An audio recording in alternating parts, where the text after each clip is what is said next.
A local Texas company is providing some medical equipment that's being used in the war with Iraq. The product is called the Thermal Angel, and it's a computer-controlled precise heater that prevents hypothermia during fluid replacement. Well, what does all that mean? Well, you're joining me in that question. TXCN's Gadget Guy and Jay Lopez, who's from the company that makes the Thermal Angel, joins us now to tell us how it works. I'm proud of you. You're not doing something goofy like instant messaging teen girls or something, you know. This really is quite a piece of equipment. And what's most interesting about this is the Devil Docs, who are the groups on the front line that set up a Humvee-based military. Kind of a modern-day MASH unit. Absolutely, and they can set it up and tear it down in an hour. They're actually using this product to save lives in the desert. And basically what it does is it warms any kind of fluid that you would take via IV. And I'll let Jay talk about how it works, and I'm going to open up the case here on it and let you look inside. Well, the Thermal Angel warms either blood products or IV products. And core body temperature is considered to be 37 degrees Celsius. So if you give the body something lower than 37 degrees Celsius, you risk putting the body into hypothermia. So what have we done up to this point? The fluid will come in at whatever the ambient temperature is into the Thermal Angel. And if you're infusing it, you have potential for hypothermia. But now that you're using the Thermal Angel on the front lines in Iraq, it runs the fluid through the tubing and it outputs at 38 degrees Celsius. So instead of potentially putting the body into a hypothermic state, you're warming the fluid before you give it to them. Now, in the past, an EMT, someone out in the field, would take the bag of IV and literally stick it under their armpit to warm it up. I guess kind of convectionally that way, which is kind of interesting. You've got. Thanks for that image. Appreciate that.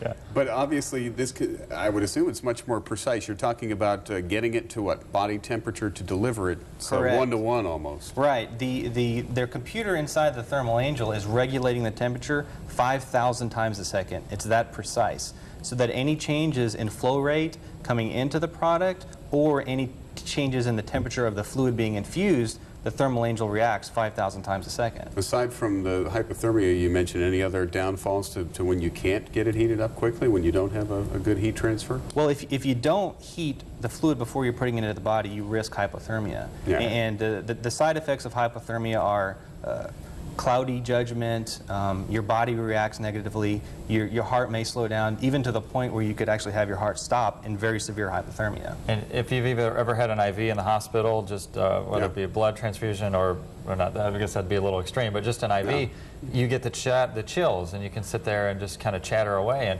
And you might think it's nerves, but it's actually the cold fluid going into your body. We've got a setup here. We can actually play with this here. Okay. We've got a Thermal Angel that's not taken apart. And we've got a battery pack.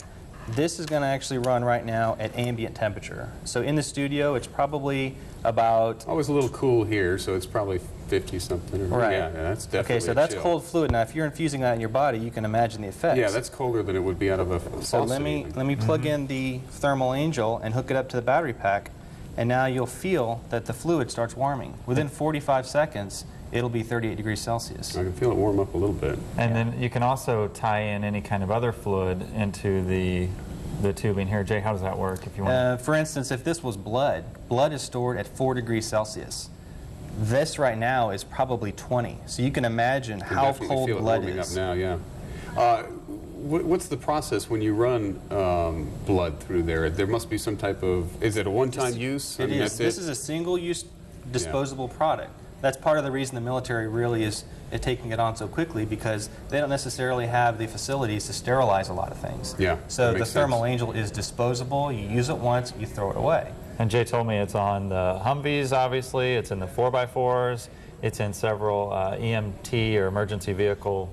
Is this something only for medical personnel, or do they have it as part of an emergency first aid kit with the soldiers, you know? It's used for the soldiers. The medics are carrying it in their packs because it's only 9 ounces.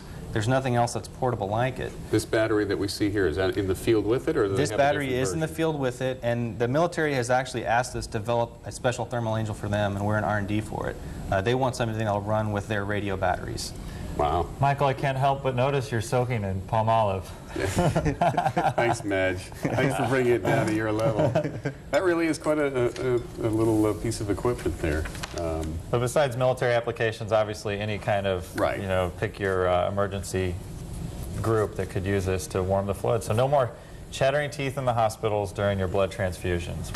All right. Well, Jay, thanks for bringing him up to, respectable level Yeah, here. well, I'm trying. We've actually had a decent segment this week. Can you come back next I'll week? be here. All right. Jay Lopez and the gadget guy, Dave Mathews. Did you want to plug your website before we move on? I'll plug Thermal Angel. You can see more about this at thermalangel.com. How's that? All right. Great. Thanks, Dave. So I'm not a tasteless self-promoter all the time.